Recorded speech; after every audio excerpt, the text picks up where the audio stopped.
লাখো মানুষের চোখের জলে চিরবিদায় নিলেন বিপ্লবী ওসমান হাদি। দুপুর 2টায় জাতীয় সংসদের দক্ষিণ প্লাজায় হাদির জানাজা শুরুর আগেই রাজধানীর মানিক মিয়া অ্যাভিনিউ জনসমুদ্রে রূপ নেয়। প্রিয় নেতার মুখটি শেষবারের মতো দেখতে দেশের বিভিন্ন প্রান্ত থেকে ছুটে আসেন অগণিত মানুষ। পুরো এলাকা জুড়ে তৈরি হয় এক অভূতপূর্ব শোকাতুর পরিবেশ। এরপর দুপুর 3:30টার দিকে ঢাকা বিশ্ববিদ্যালয়ের কেন্দ্রীয় মসজিদ সংলগ্ন জাতীয় কবি কাজী নজরুল ইসলামের সমাধিসৌধের পাশেই দাফন করা হয় তাকে। চিরনিদ্রায় শায়িত হন ইনকিলাব মঞ্চের মুখপাত্র শরীফ ওসমান হাদি। দুপুরে যখন ওসমান হাদির নিথর দেহটি হিমঘর থেকে জাতীয় সংসদের দক্ষিণ প্লাজায় আনা হয়, তখন সেখানে তৈরি হয় এক অবর্ণনীয় শোকাবহ দৃশ্য। স্বজনদের আর্তনাদ আর সহযোদ্ধাদের কান্নায় ভারী হয়ে ওঠে চারপাশ। মানুষের এই ঢল প্রমাণ করে দেয় তিনি কেবল একজন রাজনৈতিক নেতা ছিলেন না, ছিলেন গণমানুষের আপনজন। আমি হাদিরে ভালোবাসতাম মূলত আল্লাহর সন্তুষ্টির জন্য।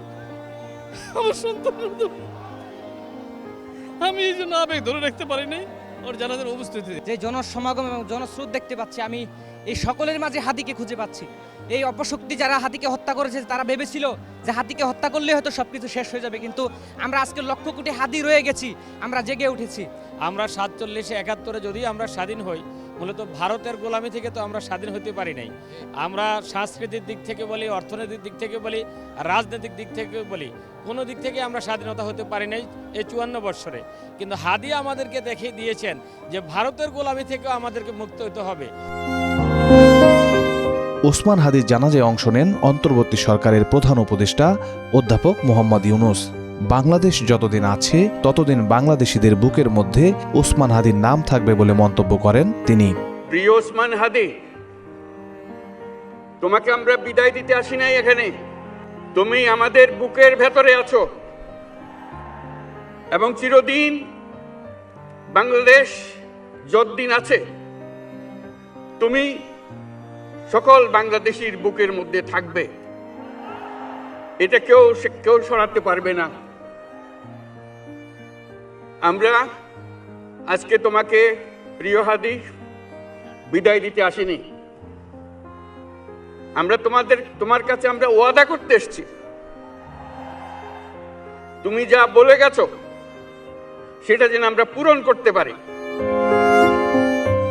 ওসমান হাদির ছোট্ট সন্তান তার পিতার চেহারা মনে রাখতে পারবে না বলে কান্নায় ভেঙে পড়েন ওসমান হাদির বড় ভাই। এ সময় হাদির অসম্পূর্ণ কাজ সম্পন্নের আহ্বান জানান তিনি। 7 দিন হলো এখনো পর্যন্ত আমরা কিছুই করতে পারলাম না। এই দুঃখে কলিজা ছিঁড়ে যাচ্ছে। আমরা ওসমান হাদির জন্য দোয়া করি, আমরা ওর সন্তান ওর স্ত্রীর জন্য দোয়া করি। ওর সন্তান মাত্র 8 মাস বয়স। গতকালকে যখন ওর কাছে নিয়ে আসছে, সবাই বাবাকে দেখাবে ওসমান হাদিকে। আমি বললাম কি লাভ হবে, ও তো কোনোদিন ওর বাবার চেহারা কথা বলতে পারবে না। ওর ছেলে আর কোনোদিন জানবে না যে আমার বাবা কেমন ছিল। ভাইরা আমার, ওসমান হাদি আর ফিরে আসবে না।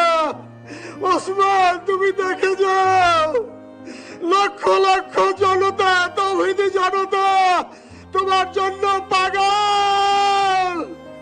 ওসমান, তুমি মরো নাই, তুমি আমাদেরকে পাগল বানাই দিয়ে গেছো।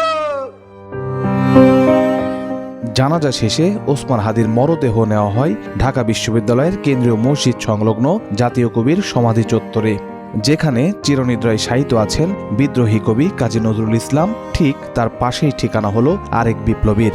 ধর্মীয় রীতি মেনে তাকে কবরে শায়িত করার সময় হাজারো মানুষের ডুকরে ওঠা কান্নায় গোধূলির আলো যেন আরো ম্লান হয়ে আসে। সাংস্কৃতিক বিপ্লবে যে মশাল তিনি জ্বালিয়েছিলেন, সেই মশাল তার উত্তরসূরিদের হাতে রেখে সবাইকে কাঁদিয়ে বিদায় নিলেন শরীফ ওসমান হাদি।